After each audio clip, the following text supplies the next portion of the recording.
नमस्कार सर्वांना, श्री स्वामी समर्थ. आपल्या सर्वांचं पुन्हा एकदा मनपूर्वक स्वागत आहे माझ्या चॅनलमध्ये. उद्या आहे 6 सप्टेंबर अर्थात जन्माष्टमी. जन्माष्टमी हा खूप महत्त्वपूर्ण असा हा दिवस आहे आणि या दिवशी आपल्याला पूजा केव्हा करायची आहे, कशी करायची, सेवा कोणत्या करायची याबद्दल संपूर्ण माहिती मी तुम्हाला या व्हिडिओमध्ये सांगणार आहे. अत्यंत महत्त्वपूर्ण व्हिडिओ आहे, त्यामुळे शेवटपर्यंत बघा आणि आपण जर चॅनलवर नवीन असेल तर व्हिडिओला लाईक करून चॅनलला सबस्क्राईब जरूर करा. चला तर आजच्या व्हिडिओला सुरुवात करूया. बघा, उद्या 6 सप्टेंबर उद्या आहे जन्माष्टमी अर्थात श्रीकृष्ण भगवान यांची जयंती आणि परवा असतो गोपाळकाला. जन्माष्टमीची पूजा जी आहे ती आपल्याला रात्री 12 वाजता करायची असते, कारण श्रीकृष्णांचा जन्म रात्री 12 वाजता झालेला आहे. त्यामुळे रात्री 12 वाजता आपल्याला ही पूजा करायची आहे. सगळ्यात महत्त्वाचं म्हणजे जन्माष्टमीचा उपवास केव्हा करायचा. उपवास जो आहे तो उपवास तुम्हाला उद्या करायचा आहे. उद्या संपूर्ण दिवसभर उपवास करायचा असतो आणि गुरुवारी आपल्याला हा उपवास सोडायचा असतो, अर्थात गोपाळकाला झाल्यानंतर हा उपवास सोडावा. उपवासामध्ये आपण गोड पदार्थ शक्यतो खावे. या उपवासामध्ये शक्यतो तिखट पदार्थ खाण्याची पद्धत नसते, पण उपवास हा आपली तब्येत आणि शारीरिक क्षमता बघूनच करायला हवा.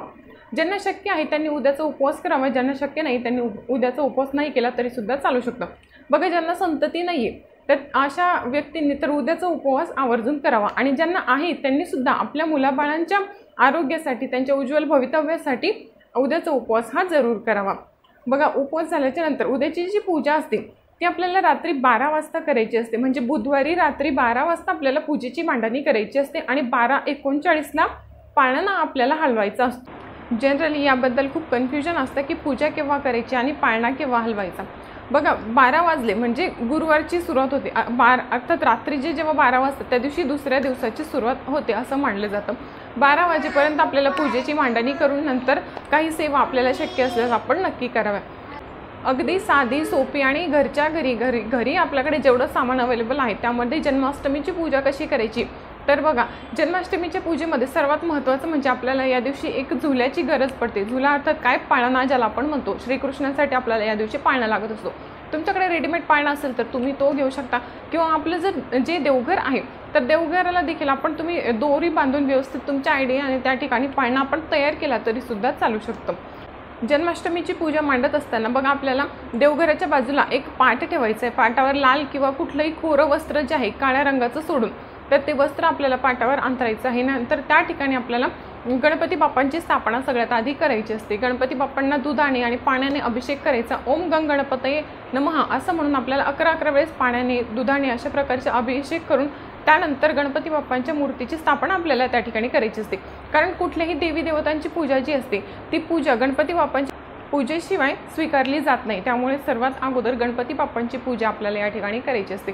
त्यानंतर आपल्या देवघरामध्ये जी बाळकृष्णाची मूर्ती आहे, बाळकृष्णाची मूर्ती ही प्रत्येक देवघरामध्ये असतेच. तर बाळकृष्णाच्या मूर्तीला देखील आपल्याला दुधाने, पंचामृताने, पाण्याने अभिषेक करायचा आहे. अभिषेक करत असताना ओम नमो भगवते वासुदेवाय या मंत्राचा जप आपल्याला करायचा आहे.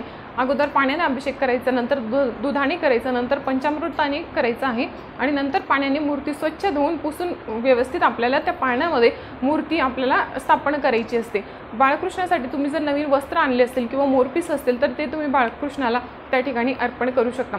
त्यानंतर बघा, तुमच्याकडे जर गाय वासराची मूर्ती असेल तर त्या मूर्तीची स्थापना देखील तुम्ही या पूजेमध्ये करू शकता. त्याचबरोबर मोरपीस जे आहे, मोरपीस बाळकृष्णाला खूप म्हणजे आवडते आहेत, त्यामुळे मोरपीस देखील तुम्ही या पूजेमध्ये आवर्जून ठेवावेत. अशा प्रकारची आपल्याला अगदी साधी सोपी पूजेची मांडणी आपल्याला करायची असते. त्यानंतर बाळकृष्णाला आपल्याला गंध, अक्षता आपल्याला अर्पण करायचे असतात आणि नैवेद्य दाखवायचा असतो. महत्त्वाचं म्हणजे नैवेद्य काय दाखवायचं. आपल्याकडे जेही फळं आहेत ते तुम्ही नैवेद्यामध्ये ठेवू शकता, किंवा मग पोहे जे असतात, दूध पोहे किंवा दही पोहे देखील तुम्ही नैवेद्यामध्ये ठेवू शकता. त्याचबरोबर दूध साखरेचं नैवेद्य देखील आपण या पूजेमध्ये दाखवू शकता, किंवा ड्रायफ्रूट्स असतील. यापैकी तुमच्याकडे ज्याही आणि जेवढ्याही वस्तू अवेलेबल आहेत त्यांचा नैवेद्य आपण बाळकृष्णाला या दिवशी नक्कीच दाखवावा. नैवेद्य दाखवत असताना खाली पाण्याने आपल्याला भरीव चौकोन करायचा असतो आणि त्यावर नैवेद्याचं ताट फिरवून आपल्याला नैवेद्य बाळकृष्णाला अर्पण करायचा असतो. बाळकृष्णाला तुळशीपत्र देखील खूप प्रिय आहे, त्यामुळे तर भरभरून तुळशीपत्र जे आहे ते बाळकृष्णाला या पूजेमध्ये आपण अर्पण करू शकता. आणि त्यानंतर आपल्याला बाळकृष्णांची आरती करायची असते. तुम्हाला जर पाळणा येत असेल तर पाळणा म्हणता म्हणता तो जो बाळकृष्णाचा पाळणा आहे तो पाळणा आपल्याला हलवायचा असतो. पाळण्याला व्यवस्थित दोरी वगैरे बांधायची आणि नंतर हळूहळू तो पाळणा आपल्याला हलवायचा असतो.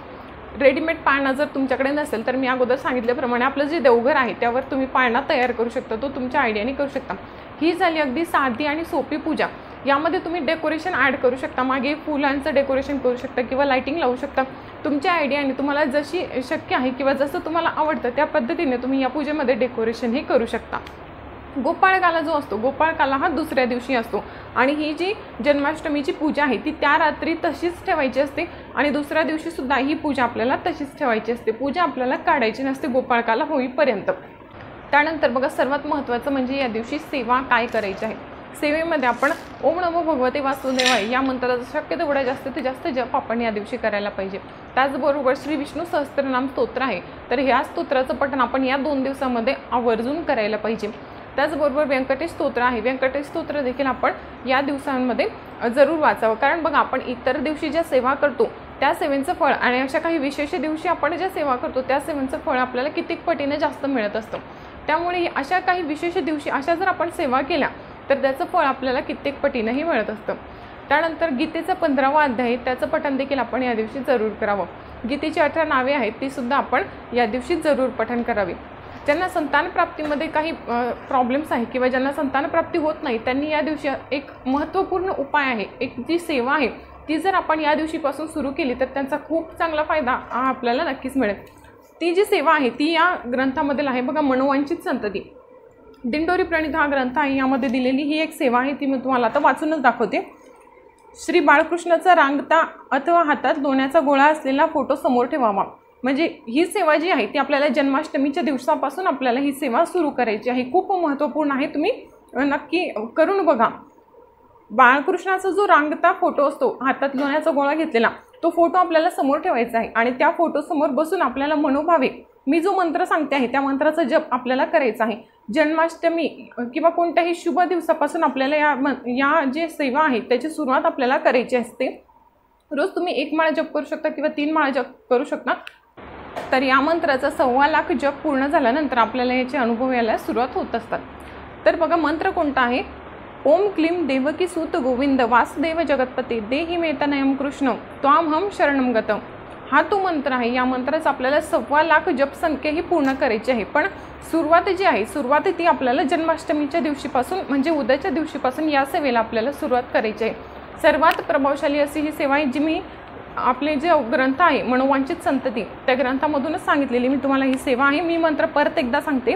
ओम क्लीम देवकी सूत गोविंद वासुदेव जगतपते देहि मे तनयम कृष्ण त्वामहम शरणम गत.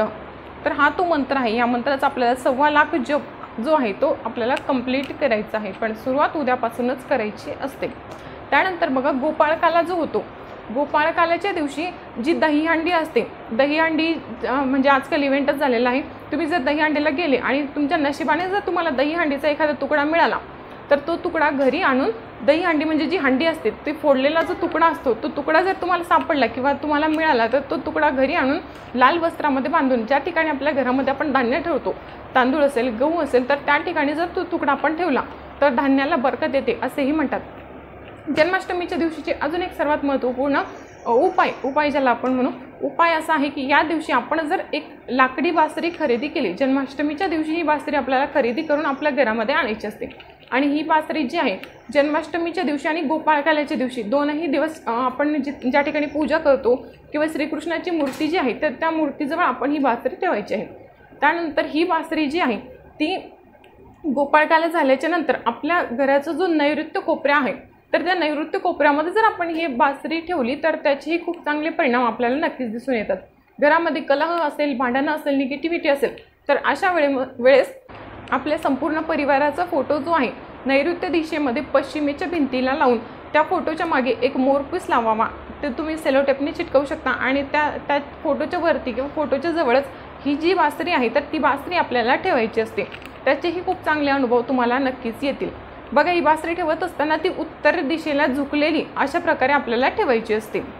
त्याचबरोबर संतान प्राप्तीसाठी उद्याच्या दिवशी आपण संतान गोपाळ मंत्र असेल, संतान गोपाळ स्तोत्र असेल यांचा अभिषेक बाळकृष्णाच्या मूर्तीवर आपण करू शकता. त्याचे आपल्याला खूप चांगले असे अनुभव हे नक्कीच येतील. तर या व्हिडिओमध्ये मी तुम्हाला जेवढाही काही सेवा किंवा उपाय सांगितलेले आहेत त्यापैकी तुम्हाला जेवढे जास्त शक्य होतील तेवढे जास्त उपाय आणि सेवा करण्याचा तुम्ही उद्याच्या दिवशी नक्कीच प्रयत्न करावा. तर या व्हिडिओमध्ये फक्त एवढीशी पण अत्यंत महत्त्वपूर्ण माहिती मला तुमच्यासोबत शेअर करायची होती. व्हिडिओ आवडला असेल तर व्हिडिओला लाईक करून चॅनलला सबस्क्राईब जरूर करा. श्री स्वामी समर्थ. धन्यवाद.